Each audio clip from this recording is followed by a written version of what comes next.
Livro Os Mensageiros, por Francisco Cândido Xavier, pelo Espírito André Luiz.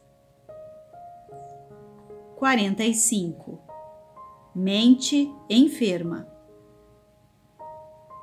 Observando e trabalhando sempre, Aniceto considerou: aqui não comparecem apenas os desencarnados enfermos. Reparem os encarnados igualmente. Entre o nosso círculo e a assembleia dos irmãos corporificados, a percentagem de trabalhadores em relação ao número de doentes e necessitados é quase a mesma. Designando um cavalheiro aprumado e bem posto, que se mantinha em palestra com o senhor Bentes, doutrinador naquele grupo, acrescentou: vejam este amigo rodeado de sombra, em conversação com o colaborador de nossa irmã Isabel. Ouçam-lhe a palavra e depois ajuizem. Com efeito, o cavalheiro indicado rodeava-se de pequenas nuvens, mormente ao longo do cérebro. Fixando nele a atenção, eu o ouvia distintamente. Há muito, asseverava com ênfase, frequento as reuniões espiritistas à procura de alguma coisa que me satisfaça. No entanto, e sorriu irônico, ou minha infelicidade é maior que a dos outros, ou estamos diante de mistificação mundial. Atento à respeitosa atitude do orientador encarnado, prosseguia o orgulhoso: tenho estudado muitíssimo, não me furtando ao crivo da razão rigorosa. Já devorei extensa literatura relativa à sobrevivência humana e, todavia, nunca obtive uma prova. O espiritismo está cheio de teses sedutoras, mas o terreno se mostra cheio de dúvidas. A obra de Kardec, inegavelmente, representa a extraordinária afirmação filosófica. Entretanto, encontramos com Richer um acervo de perspectivas novas. A metapsíquica corrigiu muitos voos da imaginação, trazendo à análise pública observações mais profundas sobre os desconhecidos poderes do homem. No exame dessas verdades científicas, o mediunismo foi reduzido em suas proporções. Precisamos de um movimento de racionalização, ajustando os fenômenos a critério adequado. Todavia, meu caro Bentes, vivemos em paisagem de mistificações sutis, distantes das demonstrações exatas. A essa altura, o interlocutor, muito calmo e seguro na fé, interveio considerando: concordo, Dr. Fidelis, em que o espiritismo não deva fugir a toda espécie de considerações sérias. Contudo, creio que a doutrina é um conjunto de verdades sublimes, que se dirigem, de preferência, ao coração humano. É impossível auscultar-lhe a grandeza divina com a nossa imperfeita faculdade de observação, ou recolher-lhe as águas puras com o vaso sujo dos nossos raciocínios viciados nos erros de muitos milênios. Ao demais, temos aprendido que a revelação de ordem divina não é trabalho mecânico em leis de menor esforço. Lembremos que a missão do Evangelho com o Mestre foi precedida por um esforço humano de muitos séculos. Antes de morrerem os cristãos nos círculos do martírio, quantos precursores de Jesus foram sacrificados? Primeiramente, devemos construir o receptáculo.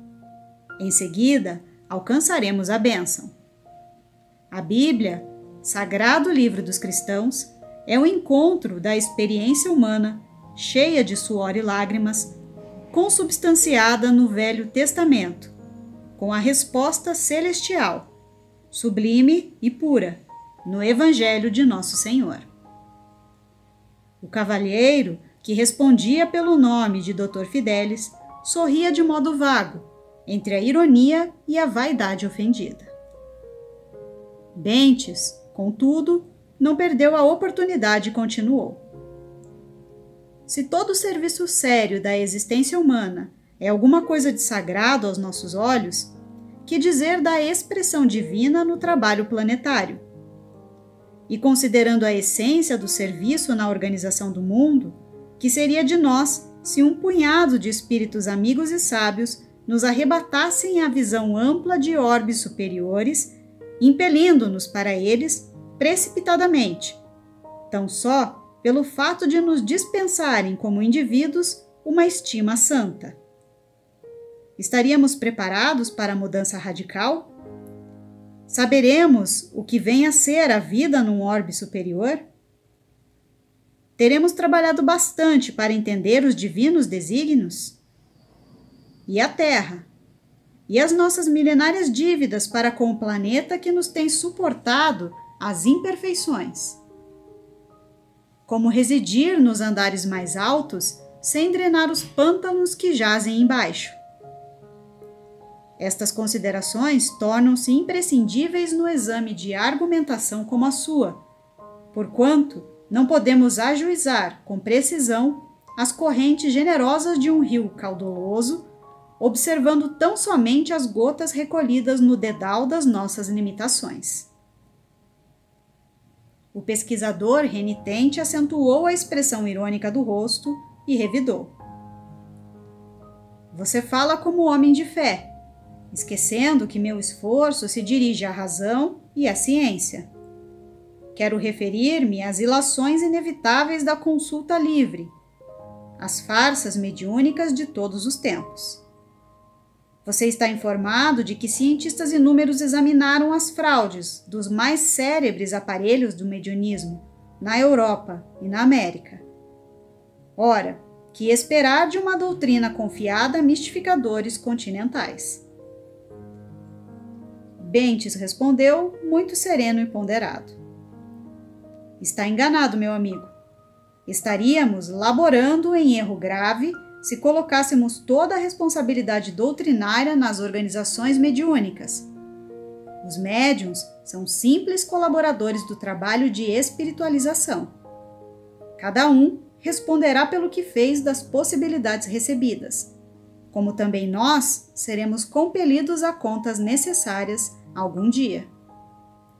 Não poderíamos cometer o absurdo de atribuir a concentração de todas as verdades divinas somente na cabeça de alguns homens, candidatos a novos cultos de adoração. A doutrina, Dr. Fidelis, é uma fonte sublime e pura, inacessível aos pruridos individualistas de qualquer de nós, fonte na qual cada companheiro deve beber a água da renovação própria. Quanto às fraudes mediúnicas a que se refere, é forçoso reconhecer que a pretensa infabilidade científica tem procurado converter os mais nobres colaboradores dos desencarnados em grandes nervosos ou simples cobaias de laboratório.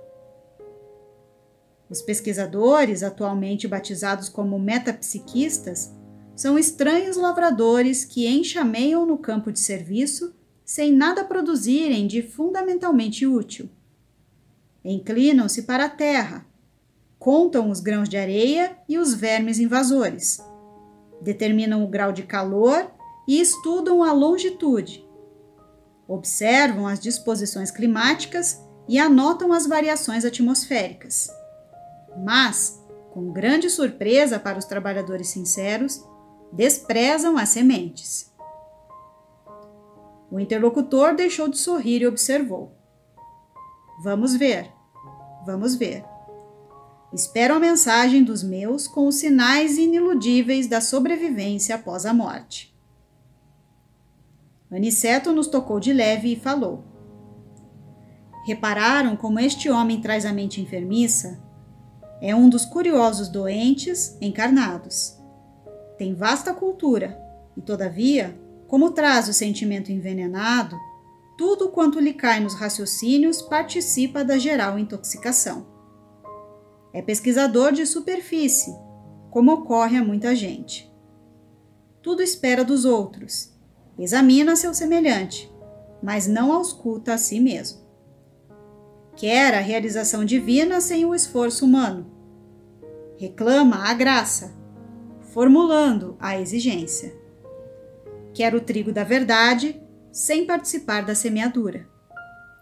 Espera a tranquilidade pela fé, sem dar-se ao trabalho das obras. Estima a ciência, sem consultar a consciência. Prefere a facilidade, sem filiar-se à responsabilidade. E vivendo no torvelinho de continuadas libações, agarrado aos interesses inferiores e à satisfação dos sentidos físicos em caráter absoluto, está aguardando mensagens espirituais.